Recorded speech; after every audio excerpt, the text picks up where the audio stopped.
We're back with more Tapped Out with Brendan Tobin and Sean Levine on the BetQL Network.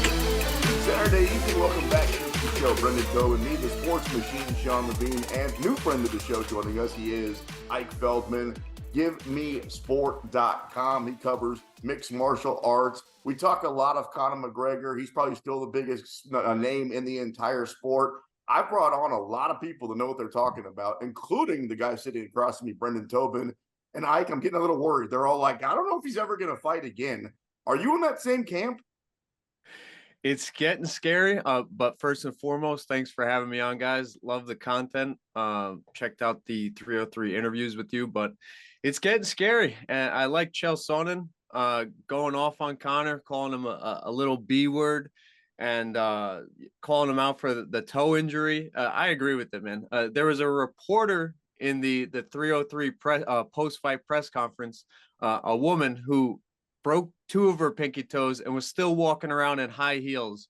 Wow. Conor McGregor, maybe, what did he leave on the table? 10 to 15 million. It just shows you we're not getting that pre-Jose Aldo Conor McGregor. We're getting Money McGregor, as I say. As soon as he bit the apple with the Floyd Mayweather fight, everything has kind of been downhill. We had that slight glimpse of hope with the Donald Cowboy Cerrone fight, UFC 246, where he said he wasn't drinking for 3 months. He looked great. He looked filled out for 170, demolished Cowboy in under a minute. And then the pandemic happens, and then everybody fell into their vices, and Conor McGregor fell into money, back to drinking. He's trying to climb out of it, but the dude is Hollywood. The dude is box office, to quote Stephen A. Smith. Do we see him back? Yes, because the Saudi money, now the Turkey Al Sheikh money, the Riyadh season is stapled to the UFC. I could see them throwing out the $20 million payday to get McGregor back. So yes, will we see him back more than once? I don't know, but at least once, I'd say yes. It's also tough. Like the night that he pulls out is a night where a guy literally fights on hours notice because Dan Ige just is like, that was so badass. That was crazy. What was your reaction to that? Because it was a pretty wild fight.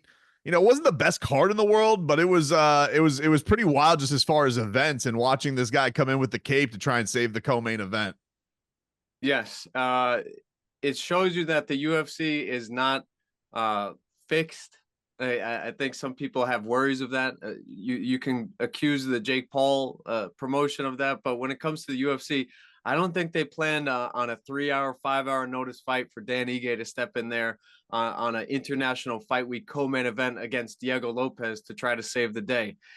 It was a good card. It was passable. It was fun. The storylines. I'm a purist. I look at the fights. If it wasn't for Alex Pereira knocking out the Voldemort Dark Forces Yuri Prohaska, then I would say the card would be very mediocre. But because we get the legacy building fight victory in Alex Pereira's knockout, I think the card becomes a little above mediocre, but solid card overall. We had Joe Pfeiffer get a huge knockout. Ian Machado Gary, he's Colby Covington. He's Colby's Covington. I was saying this before. I was on a TV station. I was saying, guys, this guy talks so much like Colby, and then we get the 3-round decision. So I think that fight would be perfect afterwards. Clint was on.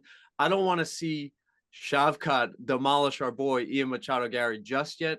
Can we squeeze a little more out of the IMG train, and can we get him the Colby Covington fight? It'd be a great lead up. The fight would be boring, but it'd be a great lead up. Are you sure? We're talking with Ike Feldman here on the BetQL Network.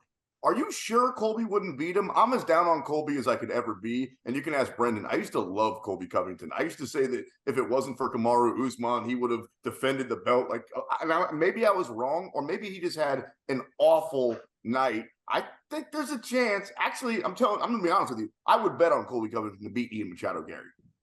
Woo, that's why we got to watch, right?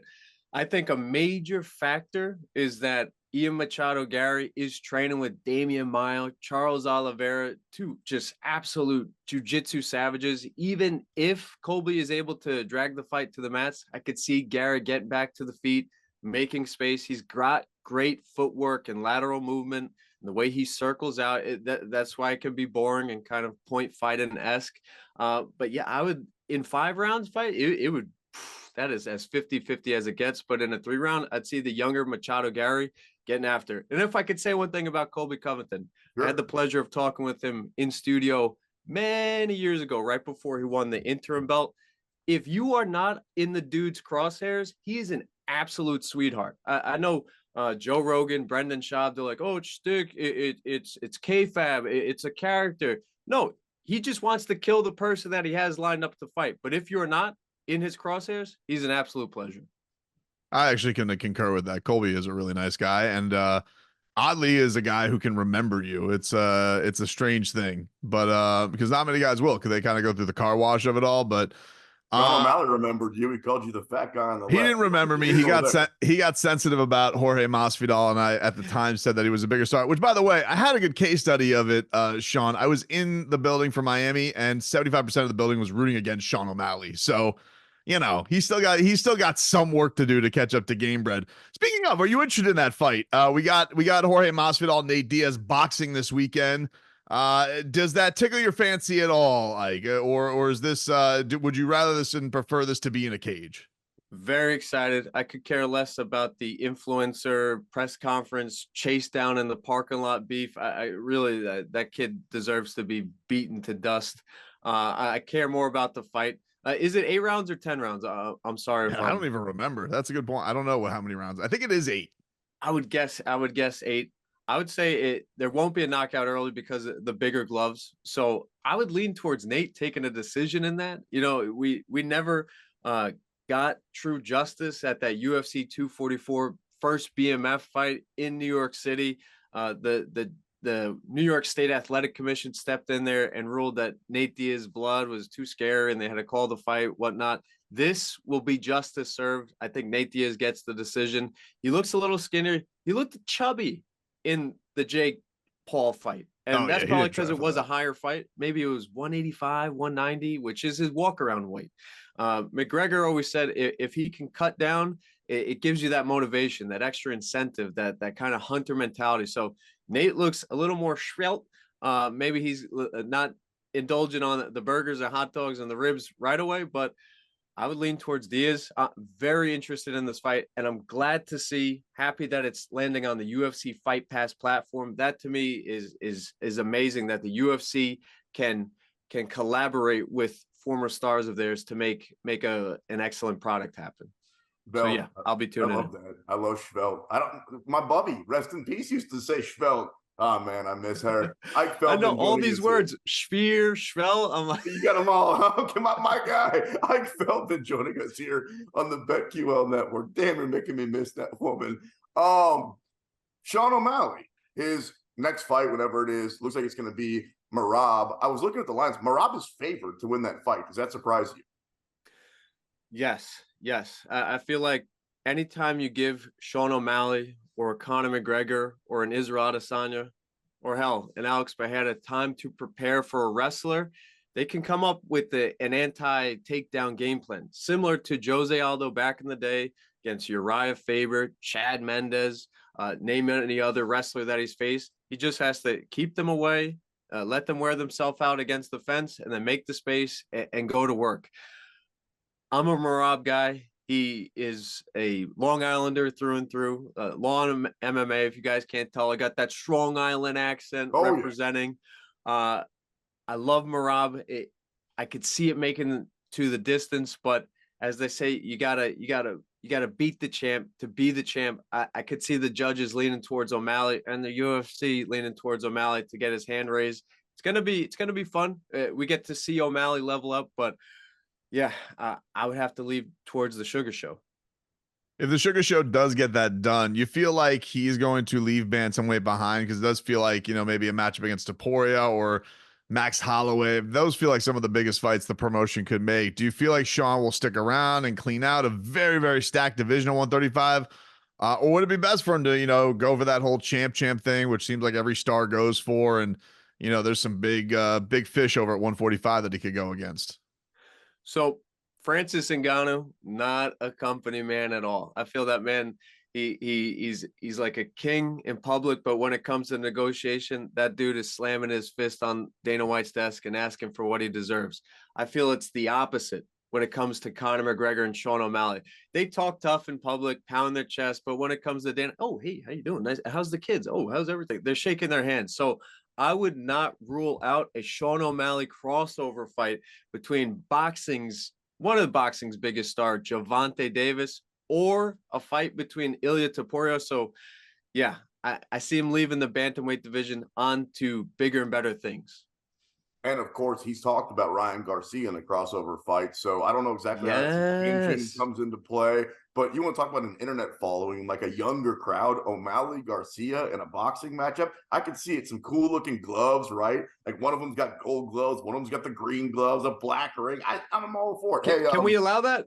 Are you guys down with that? A hybrid fight where it's one takedown per round, and O'Malley, his ego, he won't even go for a takedown. Can we do a gentleman's agreement in that? Yeah, I'm with you, and I think it probably would never go to the mat anyway, and I'd love to see it. It'd be fun to watch. I'm all for all those fights. John Jones, we started talking about Conor McGregor. I feel like you always have to come back around to John Jones because both those guys, not frequent fighters the last few years inside the octagon, but of course, all-time greats and favorites. If you could see him fight anybody when he comes back, right? If you could see, you just mentioned Francis Ngannou. I know it can't happen, but it's radio. So let's have some fun. He says he wants to fight Stipe. What about Alex Pereira? I mean, they're really both light heavyweights, I think, at best. What would be your dream he comes back matchup for John Jones?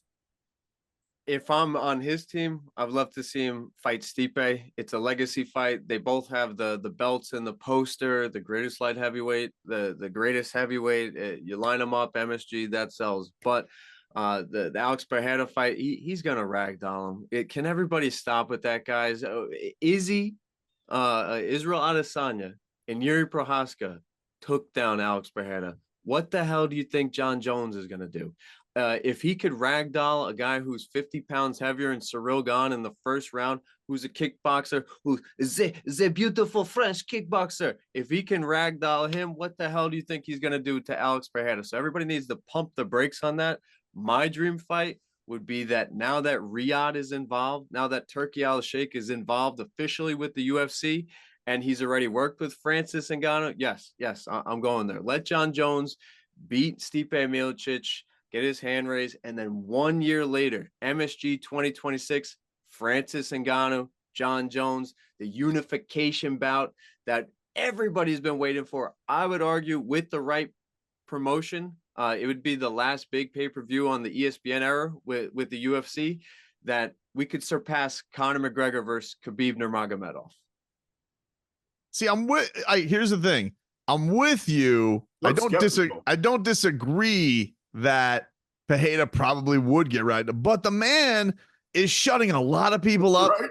And it is still like the last elixir we haven't seen with John is what does he get in there when he gets a guy with Diamond? Never got to see him versus Rumble Johnson. You know, we haven't seen him in there with that monster power puncher. And look, I get Francis was the story, but this is how fast the sport goes. It's like Francis, the last time I remember, he's staring up at the lights because Anthony Joshua absolutely kills him. And Pereira's kind of the new thing. So in a weird way, I feel like this is the mastery that is the UFC. You know, Francis got his cake. He got to have the boxing money, and that's great for him. But now it's like Pereira is the new boogeyman. He is now the guy with the scariest punching power in the promotion. I feel like they could get it just as hyped up for everybody if they made that matchup. In terms of hype and selling it and promotional value, of course. But again, guys, purists, I don't care about the press conference with Nate Diaz. I care about the fight. John Jones is catching a leg kick, dragging him down, choking him out. You sound very confident. I honestly think that Pereira is a live wire, although, damn, I would love to see the fight. Ike, that was awesome, man. He's Ike Feldman. Check him out. GiveMeSport.com covers mixed martial arts, as you can tell. Strongly opinionated. I'm going to back up his thoughts. You're now on the team, man. We appreciate you. Thank you, guys. Take care, Ike. Thank you, brother. Good stuff, man. Appreciate you guys. Happy 4th. All right, buddy. Take care. Send them to you.